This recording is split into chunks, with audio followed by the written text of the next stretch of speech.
J'aurais jamais cru, il y a 3 ans, que j'aurais pu faire face à mon eczéma et vivre avec. Tout a commencé quand j'avais 8 ans. J'ai commencé à avoir des problèmes de peau. C'était quelque chose en fait. À chaque fois, je me grattais, j'avais plein de boutons, des plaques et des plaques et des plaques. C'était invivable. À partir de là, du coup, on décide de prendre rendez-vous à l'hôpital.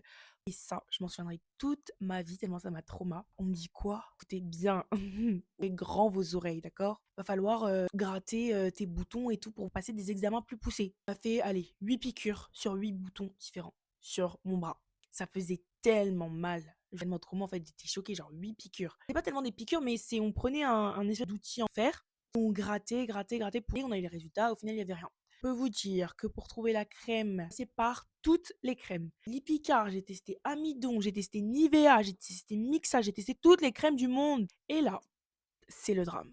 Hiver et tout, début quatrième, vers décembre, la peau sur mes mains devenait hyper dure, hyper rigide, j'avais des croûtes. La peau n'était pas lisse comme ça, c'était une croûte, des croûtes de sang. Parce que je commence à saigner des mains, pleurer tous les soirs, que l'eau qui me soulageait. J'avais beau mettre des crèmes et tout, ça me brûlait la peau et je vous épargne les photos parce que vraiment c'était clairement pas beau à voir. J'ai souffert de ouf et je savais pas ce que j'avais à ce moment-là. Je disais que je m'étais brûlé la main parce que j'avais super mais super honte. J'ai rendu compte que en fait je faisais de l'eczéma.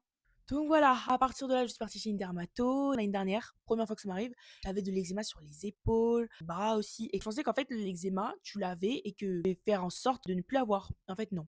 L'eczéma est une maladie chronique, les amis. C'est une maladie chronique. Ça veut dire qu'elle ne s'en ira pas, elle ne partira pas, elle sera là jusqu'au bout, en fait. Tu peux que juste apprendre à vivre avec et essayer de calmer tes crises. J'espère juste que ce n'est pas héréditaire, en fait. Voilà. Sinon, ce serait une catastrophe en fait. J'ai déjà géré ça toute ma vie. J'ai pas envie de gérer ça pour mes enfants. Mais j'arrive à me soulager avec ces deux produits-là. La crème Bioderma et le savon Bioderma. Ce sont le combo perfect. Et elle est. Vous avez surtout l'eczéma sur les mains comme moi et que vraiment c'est une catastrophe. Je vous promets que elle, vraiment c'est bon.